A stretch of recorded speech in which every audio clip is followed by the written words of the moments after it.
It's C-Doc again. Hey, it's not Tuesday night, but that's okay. We're doing this anyway. It's Monday night. Hope everybody is doing well. Fresh start to the week. We're gonna do it. We come a day early, get you caught up. Last Emperor in the house tonight. Looking forward to hearing the stories. So, thanks for joining us on the odd night. But I'm not doing this alone. I'm going to bring on my cohorts. First up, she got her start in classic rap radio. Our lady from the heyday of K-Day, Jennifer Jenny. What's happening? What's going on? Apparently, all kinds of things. Oh, well. That's all right. Whatever. It's all Here good. we are, folks. It's all good. Hip-hop Monday night talking music. After everything that went on the weekend. Yep, exactly. Hype style in place. Flatline. Shout out to Flatline, who is a little under the weather. We wish him a speedy recovery. So, yeah. But you know who else is here? You know who? The Culture Clip King. The man whose Instagram doesn't need any introduction. If you ain't following it, you're a sucker. That's right. Mm-hmm. Ladies and gentlemen, Ultramag 7. You're a sucker. What's up, Jennifer? What's up, Mr. C-Doc? What's happening, bro? I'm good. And as always, I got some hip-hop mail. Yes. So you are our official Yo Mailman. I was gonna say, what the heck? Yeah, I gotta Yeah, I'm turning into the mailman. I gotta stand up because hopefully you don't see my big stomach. Oh, but if you see this shirt, it says "We ear hustling, baby." Yeah, and so that's my homegirl, Newbie the ear hustler, and she's super dope. Bought this off of her. She's got some new merch out.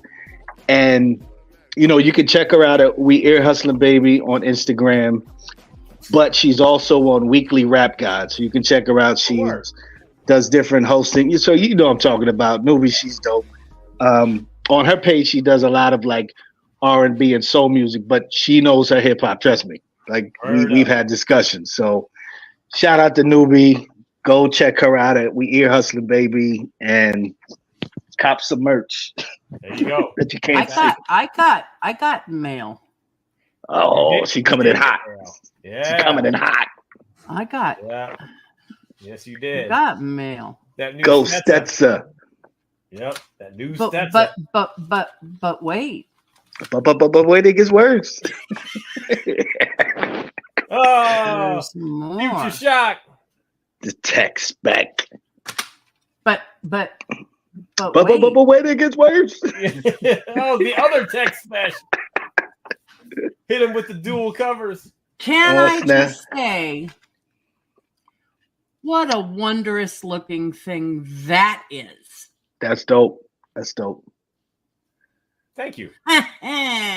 And not to be left out, but I also received hip hop mail. Oh, I love this. I was late because I was the third. Ultramag and Flatline had it first, but Mike the Hat gave me the hookup. Yes. Shout out, of course, to Mike the Hat. However, I got to one up you guys because he autographed mine. So. Okay. He said I can brag about it. That's nice. I like that. Yeah. Really dope. As it should be. Yeah. Dope stuff. But shout out to Mike the Hat. Yeah, shout out to Mike the Hat. Good brother. Yeah. Salute. Well, hopefully we're going to do some things with coming up. Yep. Mm-hmm. All right. So let's not waste any time because the Emperor is in the building. Let's bring him on. Ladies and gentlemen, this man has had quite the storied career. and can't wait to hear about all the twists and turns. Please welcome to the show, Last Emperor. Peace. What up? Salute. Yes, How sir. are you, sir? Good evening. How's everybody? Good. Doing well, bro. How are you? All good. Dope. I'm glad to be here. Very glad to be here. I'm doing great. Fantastic. I'd like to start off asking our guests what they've got going on currently. What is up in the world of the Last Emperor at this moment? Yeah, I just myself and DJ Mad Soul Desar just released about 2 months ago my most current project entitled Program. Roughly about 12 songs, boom bap hip hop. The format of the album is done in somewhat of a well. First of all, when you think we chose the title Program because anytime you go to see a theatrical release, whether it be a play or a musical, before you view the show, you get a program, which Right. gives you an indication of the cast of characters and somewhat a brief synopsis of what their role is in the overall story arc. So, Program is a project that we just put out that has about 4 or 5 different characters, each getting like a couple of songs apiece. And just something I wanted to always do, sort of like a one-man play on wax, for lack of a better term, and a boom bap one-man play, for so to speak. Oh man, that sounds dope. Yeah. That's dope. I have a decent car ride tomorrow. That'll be part of my soundtrack. I hope you enjoy. Thank you. Looking forward to it. Yeah. You said it just came out? Yeah, it came out about 2 months ago. It's on Bandcamp so far. Yeah, it's something that I keep close to me because it's a project that I always wanted to do, going throughout the twists and turns, that we've somewhat spoken about, and just an ability to showcase the range of a hip hop artist, not just myself. I like what a lot of other people do. So again, you see a list of characters on this project, everything from a Sith Lord to a Musketeer to a galactic bounty hunter. So yeah, Program. How did you approach writing the different characters? Well, from time to time, I guess being an MC, I'm constantly jotting down concepts. Yeah. A lot of times I obviously pull from certain source material. In the case of let's say the title, the first track, which is called Revenge. It's the first track that you hear. And that we see someone going from the light side to the dark side. And it's sort of like a metaphor for my career in that I've been through so many painful things as an artist that it sometimes creates the Sith Lord in me.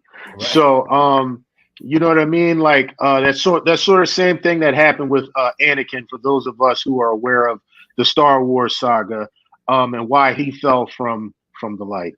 Yeah. So yeah, I pull from many different, I'm a nerd at the end of the day. We spoke on that somewhat.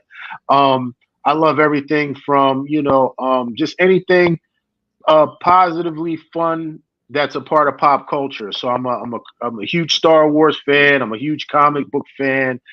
Science fiction is like science fact for me.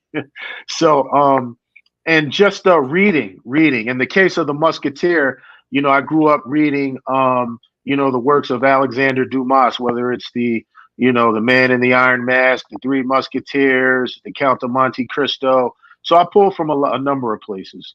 Dope. Yeah, that's dope. Yeah. Wow. Yeah, interesting concept for a record. So, yeah. For hip hop. Let me know what you, after you've digested it. Let me know what you think, for sure. Yeah, most definitely. So okay, I like to find out. You grew up in Philly, right? 100% West Philly. West Philly. So Born and raised, but I'm not going to sing the song. okay. I think we all know it. It's all good. I was waiting for that. Right? What was your? I always call it the gateway drug. What got you into hip hop? What was the moment, the thing, the record, the song, the experience? I think I have an older uncle who's about 13 years older than me, and because we weren't that far in age, I was able to kind of hang out with him sometime. Yeah. So, of course, I remember, I'm of an age where I remember when there wasn't any hip hop per se, like obviously on the radio and stuff. Right. So you'd have to go to a block party to really be exposed. So this uncle took me to a block party once. Actually, there's two events. A block party once where I heard this incredible music, saw a DJ. That was like definite exposure. And he also took me to a skating rink called the Great Skate that was in Upper Darby, which is close to where I live. And our local radio DJ, Lady B, was she was DJing at this skating event. Oh, wow. So those two events, as far as the music is concerned, as far as graffiti, because we know obviously hip hop is more than just the music portion. Graffiti is real big in my neighborhood, was always real big in my neighborhood. For those who may not be aware, Cornbread is viewed as the pioneer graffiti artist. He's from right here in Philly. As far as graffiti that we know in terms of a hip hop format. So that was the visual part was always there. So those probably two or three things probably sparked my interest. And again, we're talking like 1982, 81, 81-ish. Yeah. Yeah. Oh, hold on, Doc. I gotta. Okay, we were talking about this. We were talking about this before. Yeah, go ahead. And I just saw Dartmouth put something out. He said, "Lady B is too fine." But so last time we didn't discuss this back there, but I'm from South Jersey. But okay, I went to school at Drexel, so I've lived in Philly. So you know exactly. But whenever I get anybody from Philly on, I always want them to talk about what Lady B means to hip hop in general and Philly hip hop. So, if you could just shed some words on that. Yeah. Lady B is obviously, of course, when we think of, DJs in New York, radio personalities in New York City, we're talking about Mr. Magic. We're talking about Red Alert. Well, Lady B for Philly is our Mr. Magic and our Red Alert. Especially as far as I would even say maybe even our Frankie Crocker, because she comes from the era of, I think I'm not exactly sure when she first landed on radio, but I do know that on record or on paper, she has the first single for a female hip hop artist ever. Tell it. Tell it. And so yeah, man. So she was an artist before she became a radio personality. So of course she led us tremendously through the whole golden era, the boom bap era, all of that. When you go back and look at the album credits of, let's say, the Jungle Brothers, or I'm sure BDP early on, I'm sure EPMD, the list goes on. Right after they're done thanking the Red Alerts and the Mr. Magics and all of that, you'll see Lady B's name in those credits. Yep. So, yeah, man, she's everything for, that's who I was tuned into on a Friday, Saturday night to give us that good conduit for breaking hip hop. So she's everything, man. Yes, yes, indeed. Shout out to the legendary Lady B. Shout out to Lady B. Yeah. Yeah. Gotta get her on the show, Ultra. That would be dope. I'll be crying on here if she comes on the show. Trust me, believe that.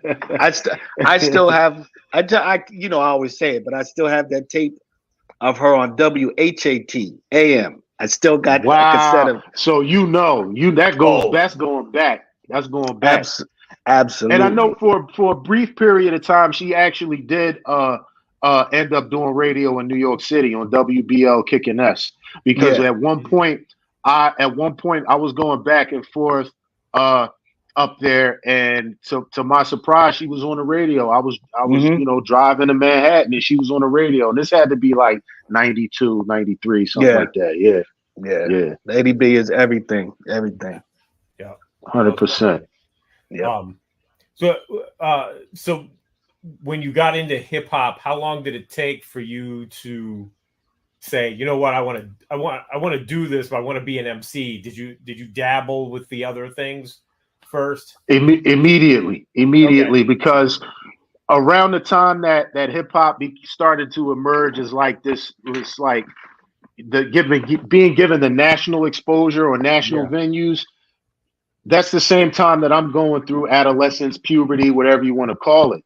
So it was almost like a rite of passage that I be engaged in these things. Like a typical summer day in like 1983, 1984, I might be riding my BMX bike. I might go fishing. I might be doing graffiti. I might be breakdancing. I might be, sitting around kicking rhymes for my friends, in our leisure, So it's very interesting for me to look back, because again, this is the same time that there are certain hormonal things that are going on within a young man at that time. So hip hop for me was like a constructive way to express myself artistically, and sort of like a valve to like depressurize some of the angst that a person at that age, a young man growing up in the hood, going through the same trials and tribulations, and confronted with the same obstacles that many other people around me grew up in a quote unquote impoverished, lower income community. I got in trouble sometimes. I got in a little trouble. I'm not, ashamed to say that, but I would have been in more trouble if it weren't for hip hop. Yeah. Yes, indeed. Is there music? Was there music in your family? Anybody play, or was it just just recreational? They listen to it, or music fans, or pops have a record collection, or Yeah, for sure. Well, my mom was more into like definitely a music all around family. Definitely music all around, and very very versatile. My mother was into like Brazilian jazz, so I'd be listening to like Stan Getz and Astrud Gilberto, and Brazil 66, Sergio Mendes, all of that sort of stuff. My dad was everything from Sam Cooke to Hall and Oates and everything in between. So definitely very versatile experience. My mother wrote poetry when she was young. So yeah, everything from R&B to Brazilian jazz. I mean, nothing, music was music in our household. You know what I mean? And wherever it came from, if it touched us in a certain way, we definitely got a variety of that. And they both had really, really dope collections. Yeah. Wow, that's great, man. Brazilian jazz. Wow. Okay. Yeah. Lovely. So, okay. So, what were the first rhymes that you wrote? When did you start writing rhymes? About 1983. Wow. Okay. Yeah, about 1983, 84. Definitely by the time Run DMC is out, and by the time the Fat Boys are out, I'm trying to imitate what they're doing. And then, back then it was more about routines. Like my uncle knew, he was always like a Kool Moe Dee Treacherous 3 type of fan. And back then it was all about routines, the Cold Crush and all of that. So he was a little bit older, so that was like more his speed. For me, even though Run DMC obviously was a bigger draw, and they're definitely the kings. My earliest rhyme patterns were based on Fat Boy's rhymes. Wow. Because although they, we know like the sort of the gimmicky way that they got pushed, obviously because of, the way they looked and it was marketable, but they had some of the illest routines as far as like this. To me, the Stickum routine is one of the illest routines in hip hop, period. Oh yeah. The way that it's something about the tonality of voices between Marky D and Cool Rock Ski. When they say, "So come on, beat blocks, play one for me," like, and it's in unison. So back then, it was all about, it was a group effort. It was, Melly Mel and Raheem and all of them say, making 5 MCs sound like one. Yeah. Or in the case of the Fat Boys, the two of them coming together in unison and their voice sounding like one. So my earliest rhymes were like me. I had a homie named Stevie B in Sarah Junior High School, and like another homie named Carlton. We kind of put together somewhat of a little group, but it was all about the routines. It was like not just me, but how can we, I'd write my rhymes. First of all, we'd all write our rhymes together and then try to do our best like Disco 3 impression or Furious 5 impression where we all sound like one MC. So that's kind of what it was back then. So I've been writing rhymes definitely since 1983. I had a graffiti book and a rhyme book, and it was fun. It was just something we did for fun. We didn't really look at it the way it is now in terms of a cultural context. It was just something fun to do. If I didn't feel like riding my bike, I might write some rhymes. What was the first big Philly artist or release that kind of like really impacted you? Because you guys had some legends that coming out of Philly. Yeah, for sure. I would probably say it's a tie between Schoolie D and Steady B. Yeah. Because I grew up pretty much like 15-minute walk from where both of them, grew up. Yeah. I went to the same high school as Steady B, Overbrook High School, which is where like Will Smith, Wilt Chamberlain, Guy and S. Bluford, who was like one of the pioneering African Americans at NASA. So Overbrook High School was like the hip hop high school in the boom bap era, the early boom bap era, the golden age. So I was able to see people like Schoolie D at like smaller venues, 52nd Street Y, or I wasn't old enough to get in, but we would stand outside the Wynn Ballroom in Winfield, which is like up the street from where Fresh Prince lives. So yeah, Schoolie D, PSK, and Gucci Time and all that were like, before they hit nationally, it was like the soundtrack to what was going on in the neighborhood. And we would all laugh because it was like stuff we could relate to, on a Saturday night. And right. Steady B, as far as like bring the beat back, because he was only like maybe 2 or 3 years older than me. And when I was like 100%. You are, come on, Jenny. You already know. Jenny. She's stunting tonight. Yeah, she does tonight. 100%. Jenny is official. You official with that. Yeah. So, me and Steady B went to high school at the same time. Like when I was like a sophomore, he was a senior. So it was fast, and his locker was like right down the hallway from my locker. Wow. So it was ill to me to see somebody that had like, records on the radio, but was still coming to high school. Right. So it made it possible for me. I said, yo, if he's doing that, then maybe there's a chance for me someday. So yeah, Schoolie D, Steady B, definitely those guys. And it's all a West Philly thing. It's all, like I said, 15 minutes. I can be in either one of those guys' neighborhoods. So yeah. Oh man, listen. The people that you said, but like Jewel T, MC Breeze, Jewel T, 100%. Yeah.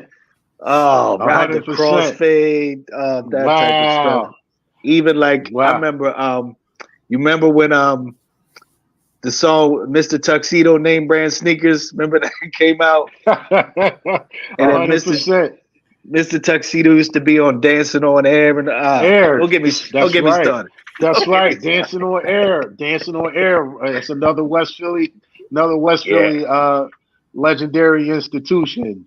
Yeah. You know, in fact, while I'm on the West Philly tip, we have to keep in mind that during the boom bap era, the majority of the hip hop artists that really made international waves all came from out of West Philly. Whether we're talking about obviously Schoolie D, if we're talking about Bahamadia, if we're talking about the singing MC Breeze, if we're talking about the youngsters, if we're talking about of course that whole pop arts record movement, but the majority of the MCs who came out, and then we're not even going to talk about the DJs yet. We haven't even spoken about Jazzy Jeff. We haven't spoken about DJ Miz. We haven't spoken about Cash Money, but and Wizard for the most part, hey, speak on it, God. Old money. Yeah, man. So West Philly, we've West Philly in particular. I mean, obviously, when people say Philly, a lot of times because it's not as big as, let's say, LA or New York, they just talk about us in a broad stroke. But when you get into the inner workings of how the city actually works and how it's set up, pound for pound, West Philly has contributed the most in terms of hip hop. Yeah. Yep. I always say, I'd say this to people that get mad at me. I tell them, I said, the best DJs come from Philly. Oh, 100%. I'm not 100%. not taking no for an answer. The best DJ, Lightning, rest in peace, Lightning Rich. Like it's just Lightning Rich. That's right. It's too many. That's right. But anyway, something in the water, man. Something in the water. Absolutely, because I'm sorry, I don't care what anybody else says. Jazzy Jeff,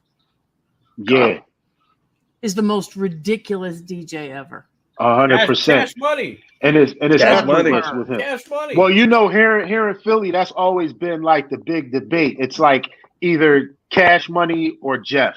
Like some people may go one way or the other, but it's locally that's always been like the big debate. But Jazzy Jeff is he's a great human being on top of that. He's a great human being. A lot of times, I've been around a lot of people, a lot of big names, and he's one of the most humble guys ever. And he's even influenced me in a way that as a kid growing up in West Philly, I'm standing on 60th Street. I had to be about this is the summer of '88, so I'm 16. Now, again, I went to the same high school as Will Smith, so it was customary for us to always see him driving through in something nice IROC Z with the nice system and all that. Jazzy Jeff had like a Chevy Blazer when they first came out, nice system in it and all that, zipping up and down, through the neighborhood. So one day in 1988, we're standing. This is the summer of '88, and we all know all the tremendous music that came out, '88. So Jeff pulls up to the corner, and we know it's him because we know what type of ride he has. Yeah. The window comes down, and in the passenger seat is Flavor Flav, and he just and we like, yo, Flav, what up? He just looked at us and was like, yeah, boy. So for us growing up in West Philly, we felt extra special because it's like, we know there's not a whole bunch of places in the world where Jazzy Jeff is just riding through and that's nothing for you, but he pulls up with Flavor Flav in the passenger seat. You know what I mean? It just that was always an inspiration, and I always joke about that with Jeff whenever I see him. Yeah. That's so wow. Sounds like Flav showing up in weird places. Yeah. Later, Jeff would tell me that he would just be in our neighborhood walking around, bugging out, having fun, doing whatever. Like, Flav is just, if there's a few people that really just embody that free spiritedness in hip hop, is Flavor Flav. Yep. Yeah. So true. So true. Wow. So when did you? So you started going. You said earlier you started going up to New York. Yeah. And you were going back and forth.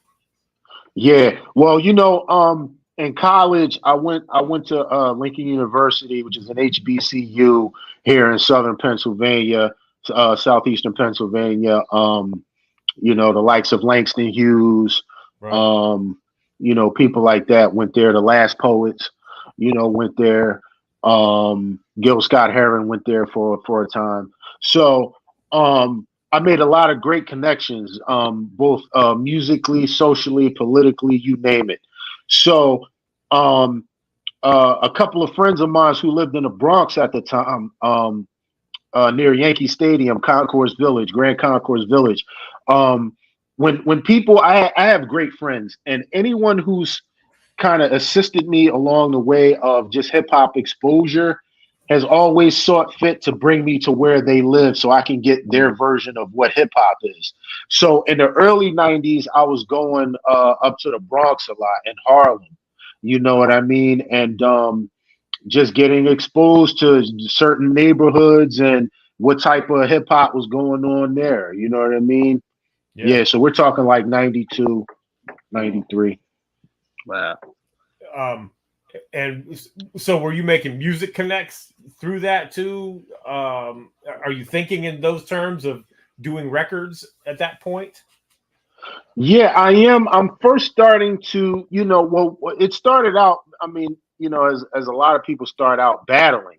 Like even when I was like 12, 13, 14 in my neighborhood, my vocabulary was probably a little more advanced than someone my age. So a lot of the older guys who were like hustling would get money or put money up for me to go to different streets and battle, different neighborhoods and battle. Wow. So I was one of those kids early on. So, once the 90s hit, the grimy 90s, it was sort of like that same thing, although it wasn't really much money involved. People would just take me places like, yo, this is my man from Philly. He can rhyme. And, of course that had to be tested a few times. So I didn't even really know song structure then. I just knew how to write raps and how to kick them, how to spit them, as they say. Yeah. So early on, it was just about a theme for me is like going to different communities that are very important to the scope of hip hop and really becoming immersed in the language, the culture, the slang, all of the things that what I knew would help make me, well, early on I didn't know, but as time progressed, it helped make me a more relatable, rounded hip hop artist and a linguist because I became familiar with going to different regions. So I knew, certain slang and terminology that might be popular in the Bronx and Harlem, as opposed to a little bit later, I was going out to certain parts of Long Island, whether it be Hempstead, Freeport, Roosevelt, Uniondale. I had another friend who took me around to all these different townships and made me aware of what the slang, what the lingo was, what the MCs locally were about. So traveling and interacting with people and sharing language has helped me in terms of my hip hop endeavors for sure. Yeah. And I gotta ask, when did you become Last Emperor? When did you take on the moniker? I saw the film, the film by that title, which chronicled the life of Pu Yi, who was the last emperor of imperialist China. Great film. I encourage anyone to go and see it. And what I took away from that was, here we have the high culture of imperialist China, and this man is the last remnant of that. We see a changing geopolitical society around him, but within the confines of these walls, he is the last emperor, and he has, the ultimate say. So I likened that somewhat to what I wanted to project as far as like being like, whatever happens around me, I'd like to be one of the last bastions of authentic hip hop. And the principles and tenets of what I've come to know and understand as authentic hip hop to be. So around the time that like people were bold enough to have titles, like, you know, I gotta definitely say that the Wu-Tang was definitely a very huge influence, you know, because they took the whole, you know, martial arts slash Asian culture and infused that. So it made a pathway for me to be free enough to even take on a moniker and not just be MC this or, you know, that. So definitely seeing them you know, and their approach opened up the floodgates for people like me to come with these grandiose titles. You're right. Great movie. Yeah. Great movie, man. For sure. Okay, so was it 96 that you did your first record that you put out? Yeah, I when I graduated in 1995 from LU, from Lincoln University, a good friend of mine, I consider him my brother, named Q Turner out of Brownsville, Brooklyn, New York. We were like the two hip hop guys in the political science program, and you know, we had a real kinship. Like I said, it's a real brotherhood. That's my brother to this day, and I ended up linking with him musically because he had aspirations to get into the entertainment field as a manager, and I just wanted to be a hip hop artist, and I had no real managerial skills to manage myself.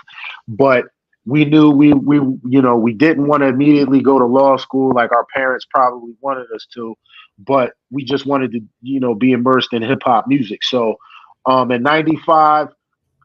We put together a demo. I went to a good friend of mine, put me on to a guy who made music in South Jersey, Willingboro, New Jersey, named Big Tyke. He helped me make my demo. Shout out to Willingboro and all my South Jersey sluggers. We made a demo in 1995. The demo started circulating through the tri-state area, and a lot of my earliest material comes from that demo. Okay.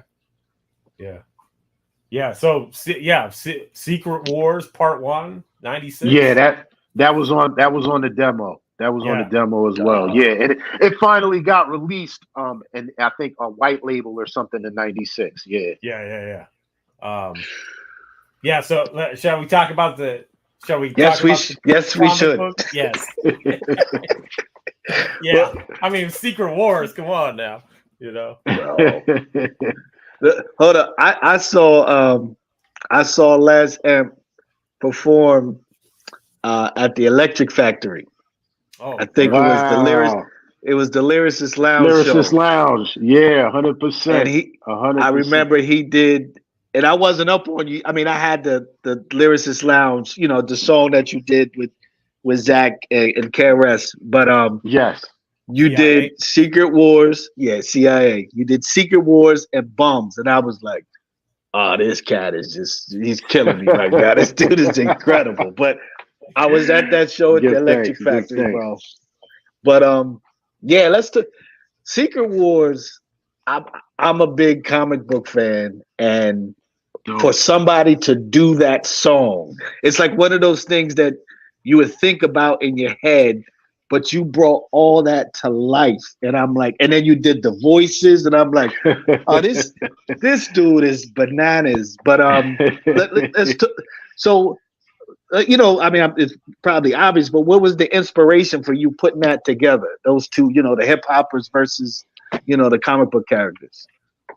A couple of things. I think as children, we all start out you know when you're a kid and you got your action figures and you're in your room or what have you, and you know you're taking your action figures and you're making them fight each other, and you're doing role play as you're doing that, you know. Mm-hmm. So if you got Skeletor here and you got He-Man here, and you're saying, I'm going to destroy He-Man, and you know he's you know, you're making him beat up He-Man and all of that. You know, that's where it starts for many of us as children. Yeah. You know, even you know, that's where it starts. You know, just expressing our imagination. You know, these are tools that help us enhance the imagination. So it kind of started out like that. And initially I had maybe like, I think about 6 or 7 fights. And what I would do is take each of the fights between the MCs and the comic book characters, and then between my stage show, I would do like a couple of the fights. It wasn't a full out song yet. I would just do a couple of the fights. And the producer that I was working with, and I mean, the crowd would love it. And the producer that I was working with at the time was like, "Yo, man, you got to really like lock in and just knock a song out. I think it would be really great." So I went back, and it took me a little bit of time because I didn't want to just what I like to pride myself in is that I didn't take any MC and pair them with any comic book character. I did my best to research and make the skill level of each comparable, and it would make for a better conflict. So of course, if we're talking about things mentally, we're talking about KRS-One. He's the teacher. Now, who's the teacher or instructor of the X-Men? Professor Charles Xavier. So it made sense that those two would go at it. At the time, people like, just across the board, whether it's Redman versus the Incredible Hulk, whether it's Common Sense versus Iceman. I just tried to make the skill level comparable. So, that's where it started out. And what really, really inspired me to want to really put that song out there more and more is, if we're thinking about the time that I wrote all of this, we're talking about maybe like 94-ish, going into 95. And this was like the low rumblings of this whole East Coast, West Coast thing that culminated between people like Pac and Big, right?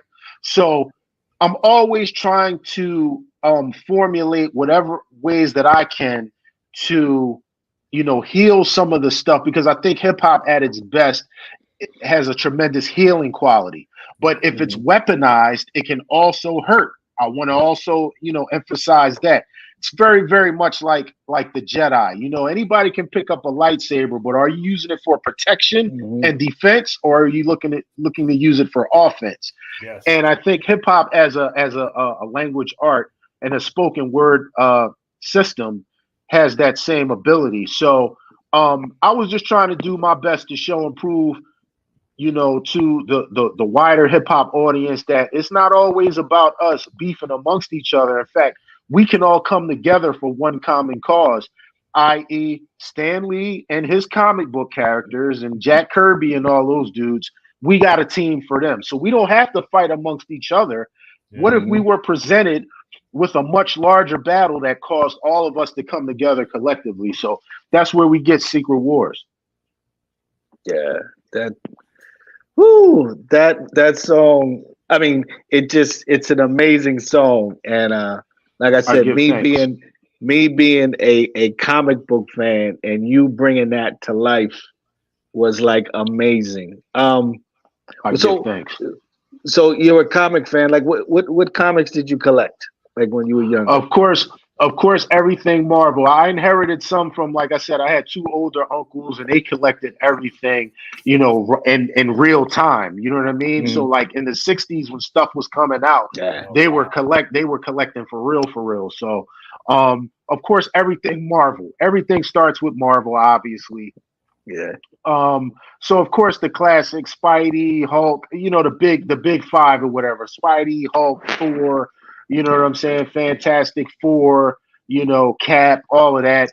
Of course, as I grew older, I started. I love DC too. I love DC too. Of course, those characters are iconic in their own right. Of course, as I got older, I got to get into different companies, Dark Horse, Image, and all of that. So definitely, and I'm big on artwork. So a lot of times, the first thing that catches me is an illustrator or the artwork, whether it be, Jim Lee or whoever. I like the artwork and it makes me like the story even more. Sometimes vice versa, but definitely, right now I'm reading a lot of I'm a huge Star Wars head, so I'm reading a lot of Star Wars comics in conjunction with, obviously the classic Marvel characters.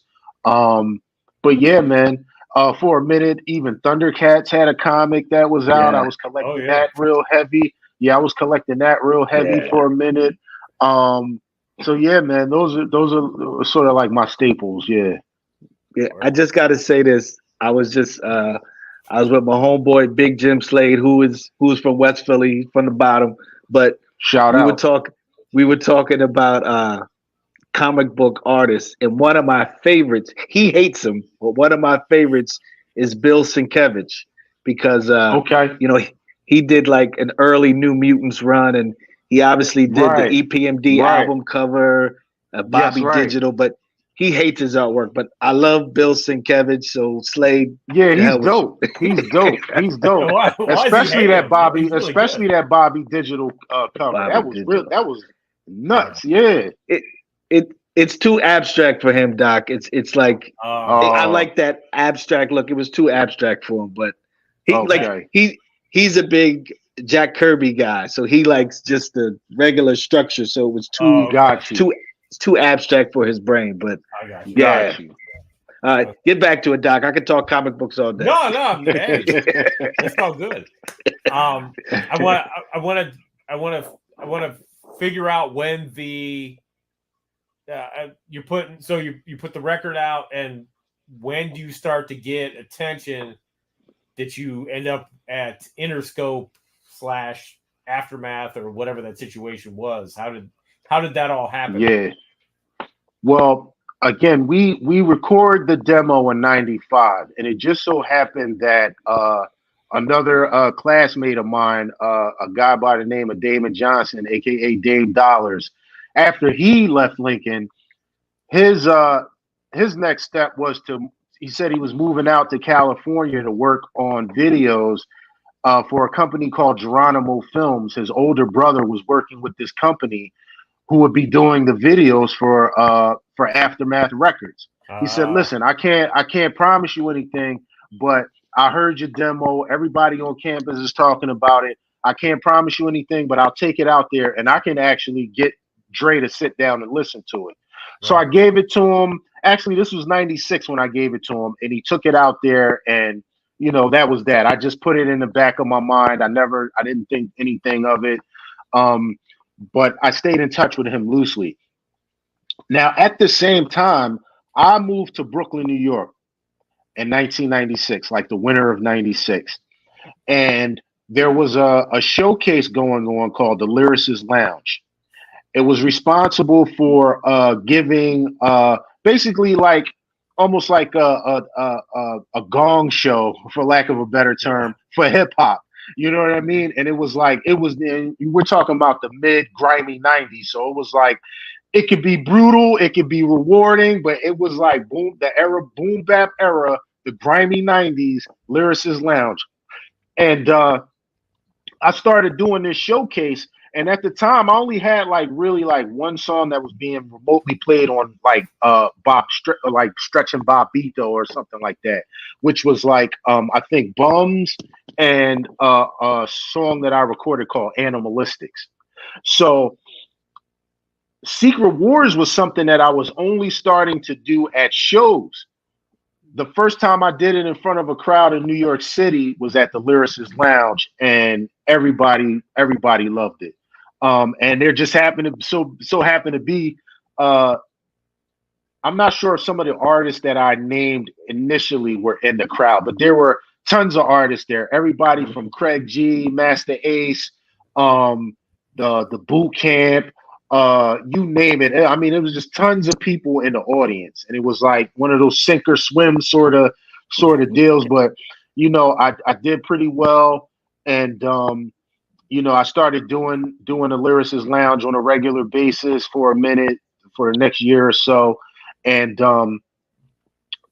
I get a call out of the blue. So simultaneously, as I'm making a name for myself in underground hip hop in New York City in the Mecca, I get a phone call, and this is like I think like maybe early '97, and Dame Dollars is like, listen, man, Dr. Dre is really loving your demo and he wants to work with you. Like, what's up? We want to bring you out here. And so yeah, like the end of 97 going into 98, they brought me out there and I ended up actually signing with Aftermath Records, which is a subsidiary of Interscope.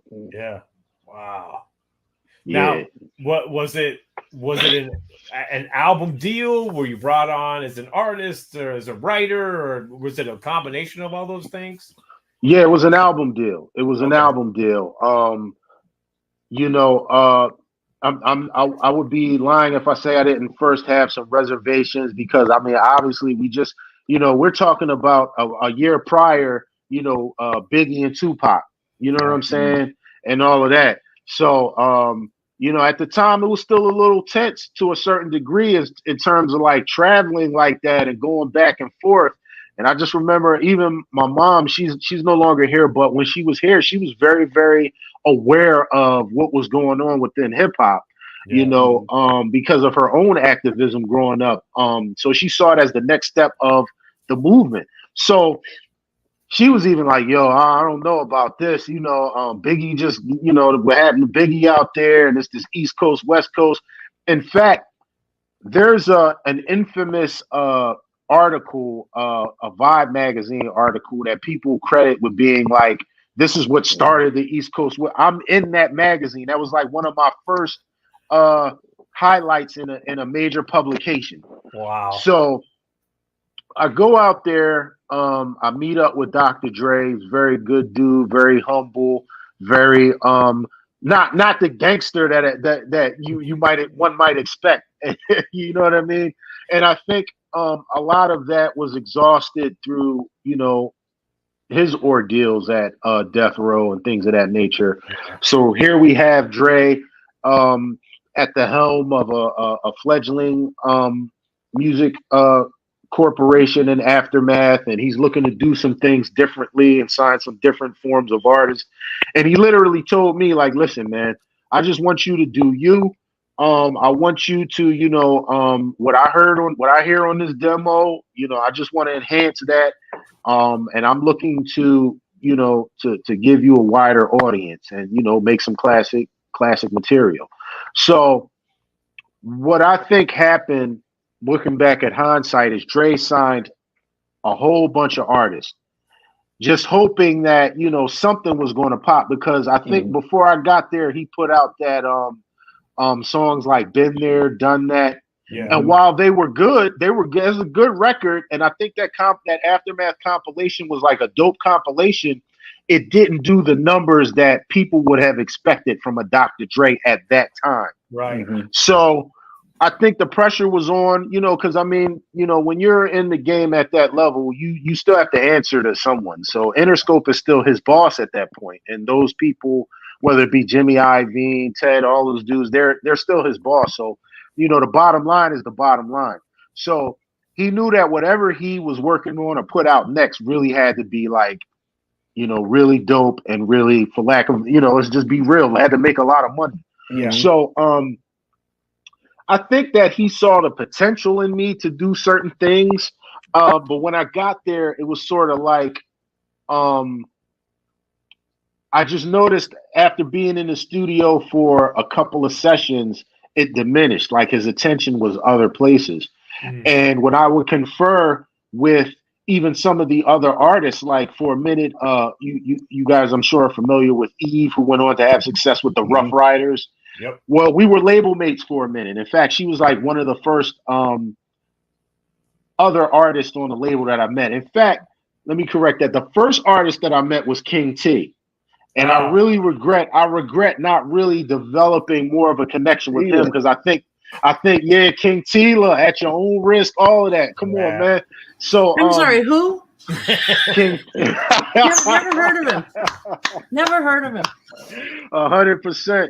Shout out to Tila, yeah, man. Yeah, shit, 100%, man. So I regret not really linking up with him more, because I think my career I think he would have understood me, at least from a lyrical standpoint. You know what I mean? Yeah. And I just imagine like, yo, I should have been trying to link up with the Liquid crew and all of that.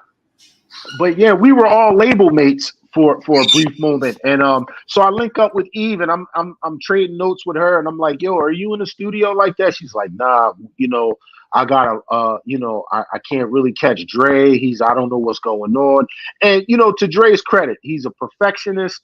He may not be the fastest when it comes to putting out material. And because he's such a perfectionist, I think he sits on a lot of material. Yeah. You know what I mean? And I think that's what was starting to happen with myself and with Eve.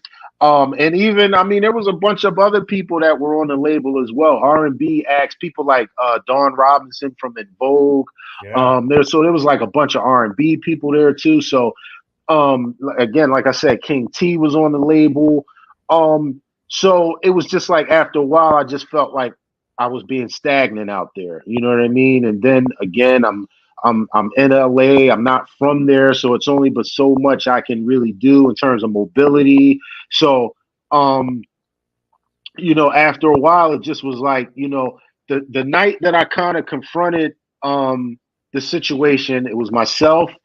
And Eve always tells the story about the first night she and Scott Storch met Dr. Dre. But what I guess people forget is that I was in that room also. I mean, little old me, I was also in that room also when Philly in Scott the house. Storch, Philly in the house. Yeah. Scott Storch was sitting there playing the piano for Dr. Dre, and Dre was like blown away. But yeah, so me and Eve went to him, and he first of all, we popped up at a studio session that we weren't supposed to know anything about, and I think he was recording like songs for like that Chronic album, 2001 album or something like that. So we pop up like Philly's in the building. We're just gonna muscle our way. So we come into the studio session, and first he was like, first of all, how did y'all find out about this? Well, we didn't snitch or anything, but we found out where the studio session was and was like what's up? Like, why aren't we in the studio? What's going on here?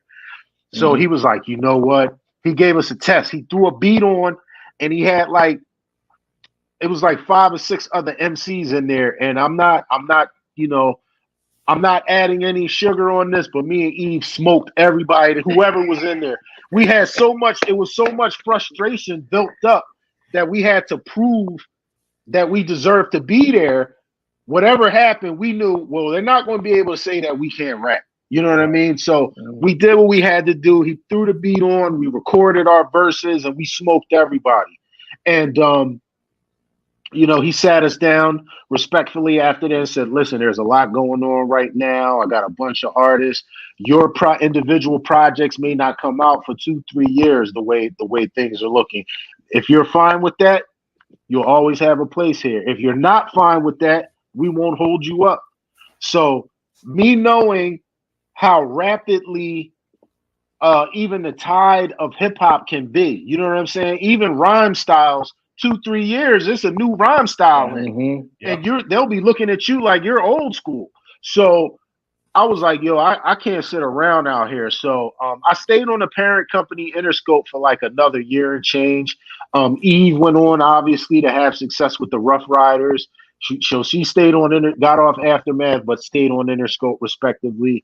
So yeah, after about another year and change of them just not knowing what to do with me as this underground lyrical comic book rapping MC, I ended up being released from Interscope directly about a little before 2000. Okay. Yeah. And then you ended up at Raucous? Yeah, that's when I ended up at Raucous, like maybe like a year or so after that. And that situation was probably for me 10 times more hurtful than being released from a major like Interscope.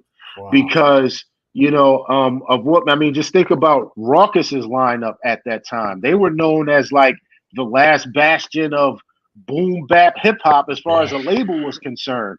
Yep. So we're talking Black Star, Mos Def, Talib Kweli, Pharoah Monch, the Coco Brothers, the Beat Miners. I think Cool G Rap might have even been on, might have had a deal with Raucous at the time. I mean, Company Flow, Flow. You know what I'm saying? It just didn't get more hip hop than that.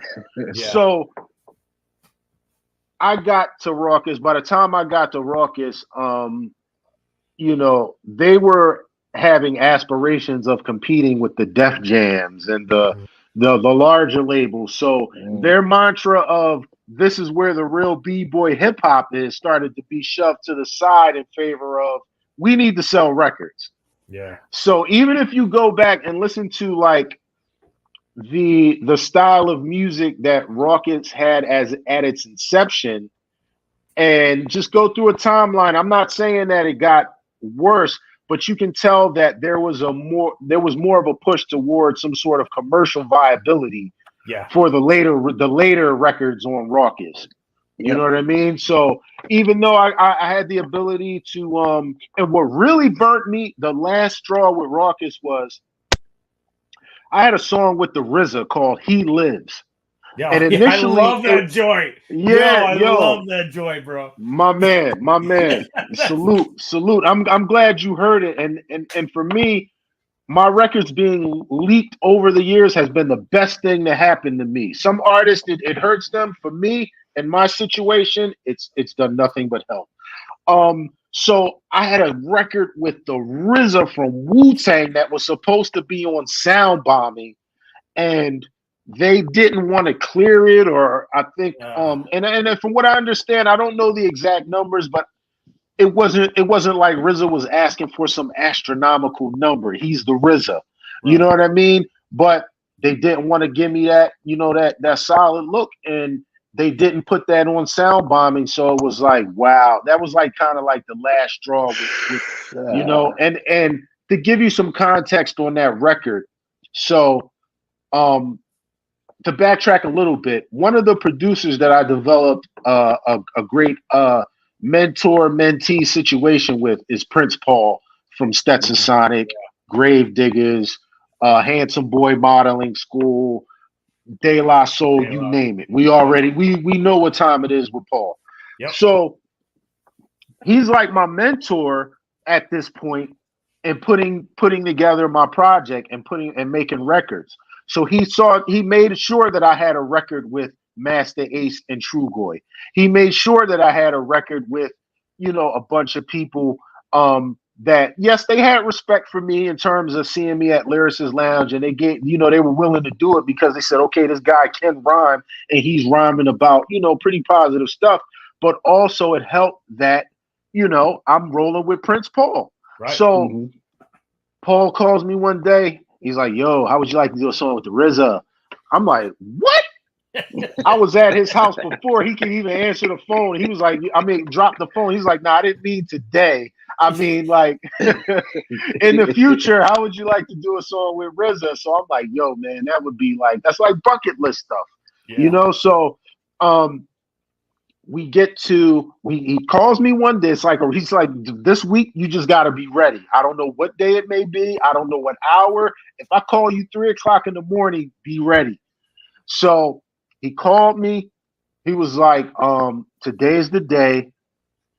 I remember the studio being on like 36th Street in Manhattan. Like the building was like, it was like the 36th floor, I want to say. It was like something crazy. Like everything was 36. I'm not kidding. Everything was 36. The room was and when we got to the room, it was like the way you entered, it was like some secret. I don't know to this day how I really got there. Like, no lie. It was like I went to the 36th chamber. Wow. And while I was there, Meth came in. I remember Raekwon being there. I remember Master Killer being there. I think like a couple of the Sons of Man were there from that group. Later on, as I was leaving, Tony Starks came in. So I'm like, yo, I've made it to the 36th chamber. That was like, yo, I was like, yo, I can, if my career ended right now, I'm out of here. Like I'm done. Like it's nothing else there's nothing else to do. Right. So we recorded, and the precision and professionalism that someone like the RZA. I've been around a lot of people, from the Dr. Dre's to the KRS Ones to the you name it. There's something really, really. I don't want to sound like I'm not a religious person. I'm not really even overtly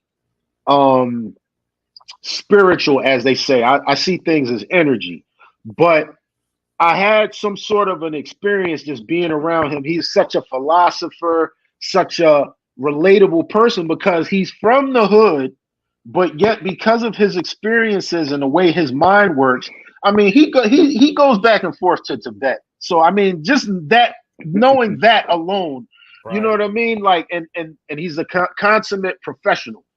I told him what I wanted to do on the record, and he was like, yo, son, I'm gonna have this done in like, God, give me like 20 minutes, God, and I'll be ready.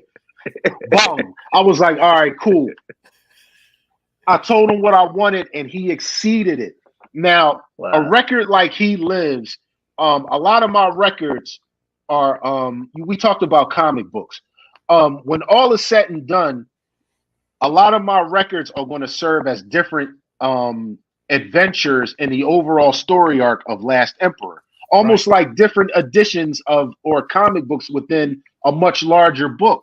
So in He Lives, you get a somewhat of a glimpse as to the origin story of Last Emperor, where a scientist by the name of the RZA, who's able to reanimate the dead.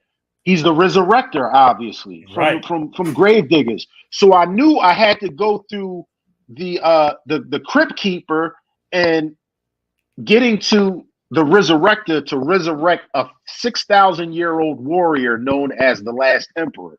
Thus, He Lives. So he got right into character. He if you listen to the record, he talks about it's almost like the same way that for G.I. Joe fans that Serpentor was. I was just gonna say it's totally Serpentor. Yeah. So Word up. To me, not putting that record being on Sound Bombing would have done my career a great justice because it's the Last Emperor origin story. But they didn't see the bigger picture. So yeah, man. That RZA session was like tremendous, but that was like my last straw with Rawkus at that point. Man, wow, they're lost. As a side note, just out of nowhere on certain occasions, I'll just be like, "Nurse, I told you," and Nurse, I told. And I did it this morning because I knew we were doing the thing tonight, and so that song was in my head. I'm like, "Nurse, I told you." My son's like, "What the hell are you doing?" He's like, "Wait, he's like, he's like, what are you saying?" And I'm like, "Oh, this is a song. Don't worry about it." Yo, nobody does the whole mad scientist thing better than the RZA, man. No, yes, yep. He has got that shit down, man. And shout out to DJ Soulbuck. Yeah, shout out to Soulbuck. Word up. Because he played that last night on the mixtape. Yeah. Wow, that's dope. That's my man. Yeah. That's my man.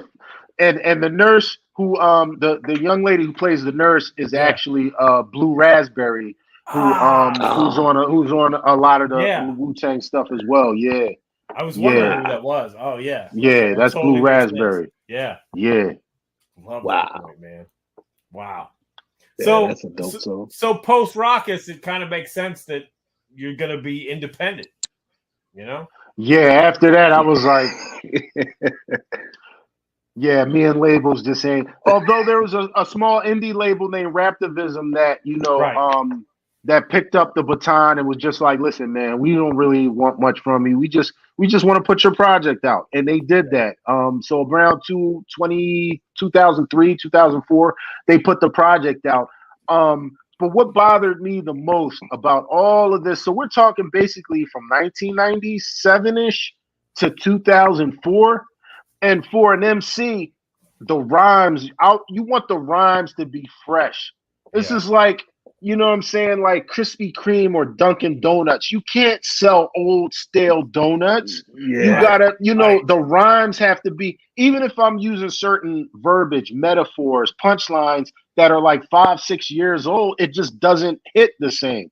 Right. So I'm thankful that a lot of my records got leaked. I really truly am. And that, it's sort of somewhat showcased my ability to work with a wide range of producer also, because during these times I got songs from I've done songs and had sessions with everybody from Diamond D to again Prince Paul to the Beat Miners to DJ Muggs of Cypress Yeah, Hill. I was gonna say I had to pull this Exactly. Bingo. Yep. Bingo. Bingo. The world of Susie Wong. The world of Susie Wong. Yeah, man. And that was another classic session. Definitely a lot of clouds of smoke in the air because Be Real was there. He didn't come into the session, but Be Real was there right before the session, and meeting him, I always wanted to work with Be Real. And I thought that perhaps this would be the start of it, and working with DJ Muggs. This was while I was still on Rawkus. On Interscope. Aftermath, actually, Dre was like, well, until me and you really lock in, what other producers would you like to work with? And Muggs was one of the people at the top of my list. So he was like, oh, that's nothing but a phone call.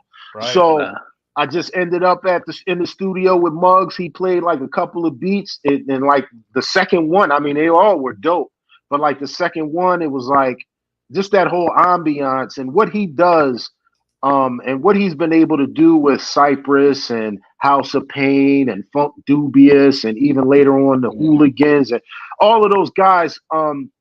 He does something culturally that I still haven't really put my finger on, but he has a tremendous ear for what will fit with an artist culturally.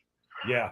So when you listen to a lot of the early Cypress stuff, it's like stuff that you would have kind of heard in the 60s amongst what I would imagine would be the Cholo culture in LA. Yeah. So he was excellent at capturing that.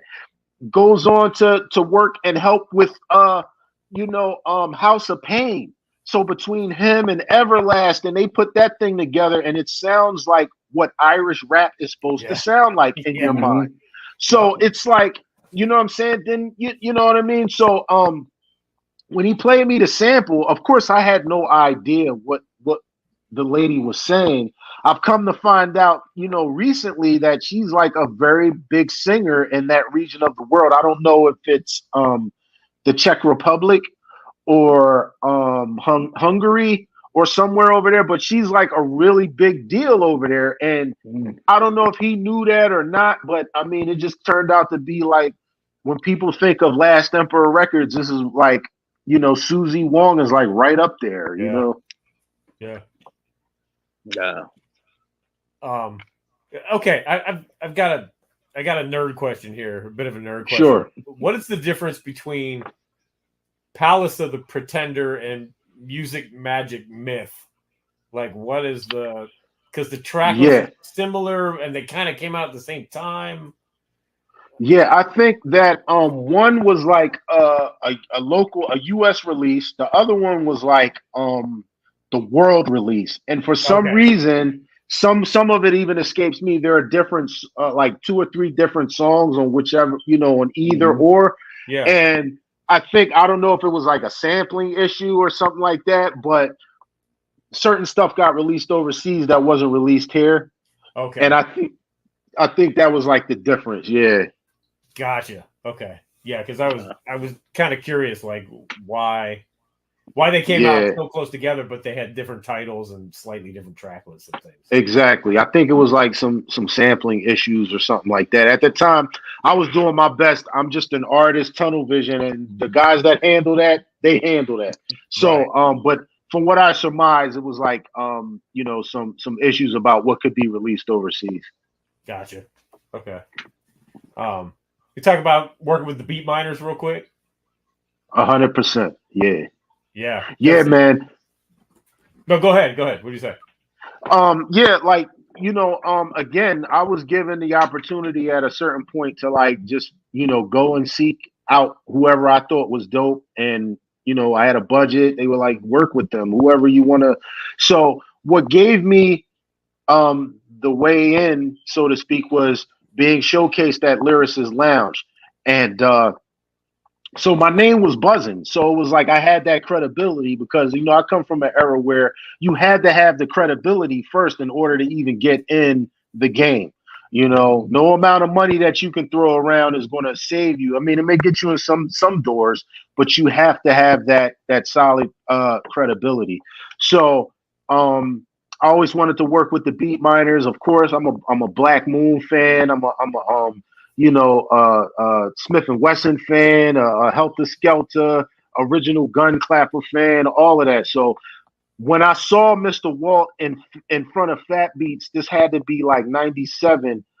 I think I just took note. I said, okay, he comes here and he kind of hangs out sometimes or shops or whatever. And I knew that his brother was Evil D, the DJ for Black Moon. I had met him a couple of years prior. So I was like, yo, I gotta work with this guy. I think he can bring the best out of me. And another theme for me is I'm a firm supporter of being mentored by people who already have experience in the field that I want to become a part of. So obviously, somebody like a Prince Paul. I mean, there's a plethora of knowledge and a wealth of knowledge in somebody like him. So Mr. Walt of the Beat Miners, I looked at the same way. I did my research. I found out he was like a very popular. He worked in a popular record store on Jamaica Avenue back in the day, and a lot of artists would go there, and they had like a good rapport with him.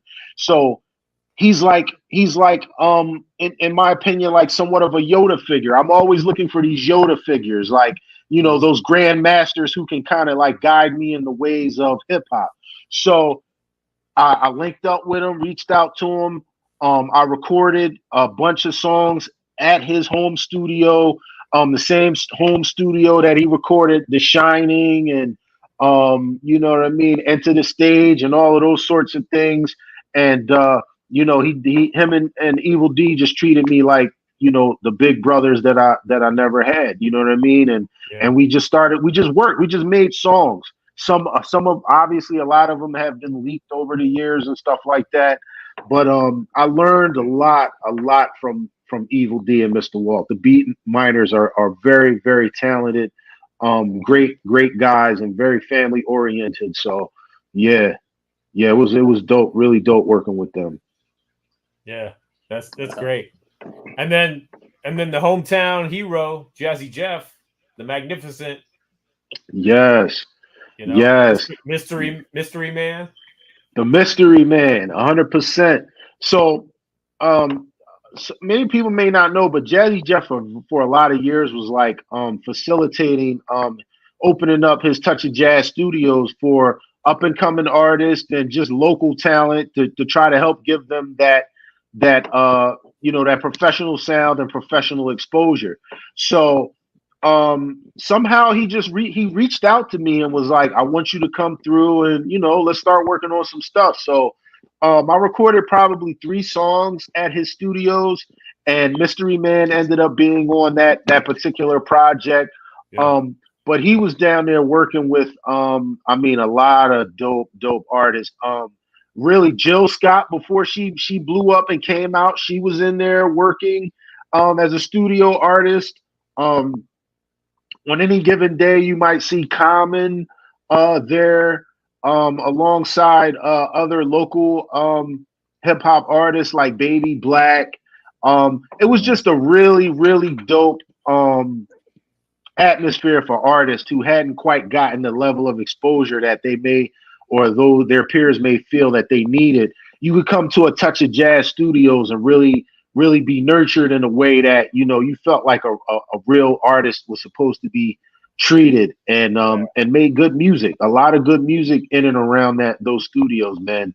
And so and again, a hometown hero, someone that I started out as a kid standing on the corner, looking at Jazzy Jeff drive up and down Market Street, and eventually I got a chance to work with him. So that was like a very, very, very positive part in my, not just my career as a musician, but my life. Yeah. That's dope. Our exec producer, Mr. Chuck D, is in the comments. He says salutes to you, Last Emperor. And Salute. He wants to know how was the college scene at Lincoln University? Man, listen. First of all, you already you have the understanding that great people. Once you understand Langston Hughes went there, if you have any aspirations of being a writer, you feel like you're in an environment that can just produce a level of greatness, a level of cultural awareness. And then when I found out that Gil Scott-Heron went there, and I found out that the last poets, to at least two of the last poets attended there, it created an atmosphere where, as far as myself as a writer and as someone who prides himself in being socially aware and someone who prides himself with being very aware of the traverse that my people have gone through, man, it's an unbelievable experience. And as far as hip hop is concerned, the first time I met Dave from De La was on that campus. Wow. And I went on to work with him. I met Shaheem, the Rugged Child, on that campus. You name it. It was like, it was during that wave of HBCUs really, really being promoted by hip hop artists. We had the hoodies then, and you had shows like A Different World who were highlighting what it was like to go to a HBCU. So with those things historically, coupled with the level of hip hop, we had hip hop artists up there like every week. Either they had a shorty, a girlfriend who went there, or they were coming up there to, do a concert or do some sort of musical exchange. I got to shout out my man Tunji from Amityville, because he's the gentleman who Dave from De La, they were childhood friends.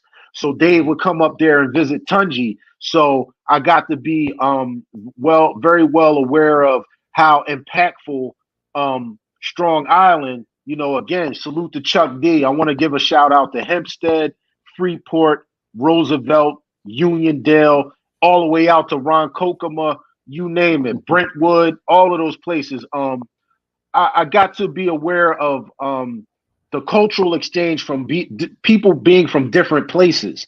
So you got that melting pot that's Lincoln University. You got kids from DC. You got kids from Philly. You got kids from Maryland, all the way, even Chicago, LA, of course, New York City, New Jersey, Boston. And, it was a very, very, very powerful experience. And I think it's made me the human being that I am today. That's great. Yeah, that's dope. Ultra, you have any other questions for the Emperor? Nah, bro. Just thank you for all the music, brother. And like C-Doc said, I'm gonna check out the new joint. Philly, we got to say John, the new John. New John. Check the new John out. That's right. But thank you for everything you contributed, and keep on doing what you're doing, brother. Appreciate it. I appreciate this time on this format. I want to thank all of you guys. Obviously, C-Dot, my man Ultra Mag, definitely Jennifer, Jenny, with the hip hop, paraphernalia over there. I aspire to have a collection that great in my home. But truly, this has been a great dialogue, and I appreciate you for having me. Oh, thanks, Last Em. Hey, tell everybody where they can follow you, please. They can follow me right now at the Last Emperor 13 on Twitter. I don't do a whole lot of social media, but I do a little bit of tweeting, and I think it's called X now, though, right? Yeah. It's called X or what have you. Yeah, they can find me there. Again, I encourage people. Again, the story arc of the Last Emperor is one that requires you to get the additions and the songs previous. So I encourage people to get all my recent work since 2018, as well as the older stuff. So that's Jungle Gym Season 1. You want to get Lord of the Fly. And also I did a somewhat of a horrorcore or a horror themed album in 2020 called The Wizard, the Witch, and the Wolfman. So that came out in 2020. And again, get caught up to speed with our new project Program, which is currently on Bandcamp. Can everybody get you got all your stuff on Bandcamp? Well, yeah, most of it's on Bandcamp. I encourage people, listen, man, there's no shame in my game. It's all someone's uploaded everything on YouTube. Go to YouTube, be familiar, and then if you like what you hear, then support me. So again, Jungle Gym Season 1, Lord of the Fly, The Wizard, The Witch, and the Wolfman, and my most recent release is Program. Word up. Yep. All right. Again, thank you for coming through, bro. Appreciate it. Thank you for having me. Salute to everybody. Peace. Yep. Thank you. Last effort, everybody. Absolutely. All right, bro. Thank you. And hey, you're always welcome back. If you got new stuff coming, please let us know. 100%. I will definitely keep you guys in the loop. And even merch. We got some cool merch coming up. I'll definitely do my best to send you some merch ASAP. Okay. Word. Fantastic. Right. Thank you. All right. Thanks. Peace. All right. Peace. All right. There it is. That was fun, man. Yeah, that was dope. That was great, man. Great stories. Wow. It's amazing to me the journey artists go on when they get these positions, they get situations where it's like, oh, it's going to be this, and it's not that. Right. Oh, it's going to be this, and it's not that. But you can tell he's a true artist. Mm-hmm. He's a true hip hop artist because, okay, whatever. I'm going to keep going. I'm going to keep doing creating. Keep creating. You know, how many times it seems like this story is on a loop. Yeah. You know? Every single person, almost every single person we talk to, it's on a loop. Yeah, you know what? And Chuck said, artists need to learn from these artists who continue their muse regardless. Exactly. That's it. Chuck got bars. Yeah, he does, man. I don't know if you meant that to rhyme or not, bro, but yeah. There you go. You know what, though? I honestly, if you can figure out a way to do it, probably his music is better off because there's no corporate restriction. Yeah. Mm-hmm. You know? Yeah. He can create freely and do and not have to answer to 20 questions to junior executives. Yep. Yeah. And try to explain what this is. Exactly. Yep. That's great. Good stuff. Yeah. So if you're just tuning in, I don't know why you're tuning in now. Just go back and watch the show. Or you could just come tomorrow because I think we'll just replay it. Yeah. Or yeah. Oh, that's a good idea. We could do that. I know we can't replay it because we ran out of recording space. We got to clear out the hard drive, Jen. So it said that when I started the show. So. Oh no! Are you kidding? I am not. We'll have to pull the audio down from YouTube for the what's it called version, the podcast version. It's all right. It's all good. Independent underground is the best way. I'm saying, it's. I think that's what's gonna, and it has. That's what keeps real hip hop alive. You know. Yep. That's how it started. That's how it started. That's how it's gonna survive.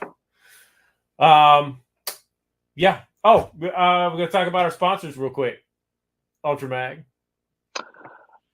We are sponsored, even though I have a beer and I don't have the can. That's okay. But we are sponsored every week by Hackensack Brewing, who makes a beer for the awesome two called Auga.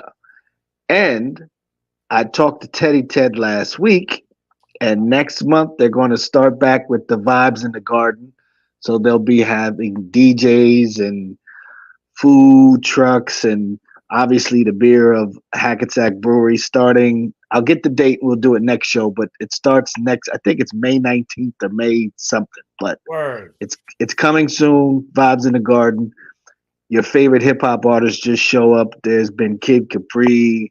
There's been Large Professor. Nice and Smooth. You never know who's going to show up. So Dope. Hackensack Brewing, Vibes in the Garden, awesome too. Check them out. Yes, indeed. That's something I definitely got to make a trip for one of these days. Got to do it. Got to do it. Indeed. And we're also brought to you by the Spit Slam Record Label Group. The Spit Slam Record Label Group, a Chuck D situation.